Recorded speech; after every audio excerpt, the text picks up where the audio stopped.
ஒரு பயங்கரமான போருக்குப் பிறகு ஒரு இளம் வீரன் சேற்றில் விழுந்து கிடந்தான். அவன் காலில் பெரிய காயம். அடைமழை பெய்து கொண்டிருந்தது.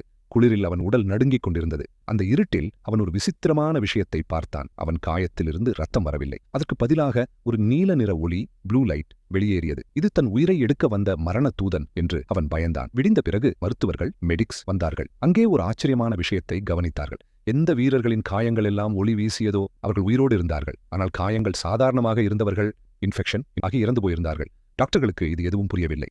இது அறிவியலுக்கே சவாலாக இருந்தது. அதனால அந்த அதிசயத்திற்கு ஏஞ்சல்ஸ் க்ளோ, தேவதையின் ஒளி என்று பெயரிட்டார்கள். 140 வருடங்களுக்கு இது ஒரு மர்மமாகவே இருந்தது. பிறகு சயின்டிஸ்ட்ஸ் அந்த ஒளியை மைக்ரோஸ்கோப்பில் பார்த்தார்கள். அது மேஜிக் இல்லை, அது ஒரு பாக்டீரியா. அதன் பெயர் பி லூமினசென்ஸ். இந்த பாக்டீரியா மண்ணில் வாழக்கூடியது. இது அந்த வீரனின் காயத்திற்குள் நுழைந்ததும் அங்கிருந்த ஆபத்தான கேங்க்ரீன் கிருமிகளை சாப்பிடத் தொடங்கியது. தன் எதிரிகளை அழிக்க இந்த ஒளிரும் பாக்டீரியா ஒரு கெமிக்கலை வெளியிடும். அதுதான் இயற்கையின் ஆன்டிபயாட்டிக். அந்த ஒளி ஒரு சைடு எஃபெக்ட் மட்டும்தான்.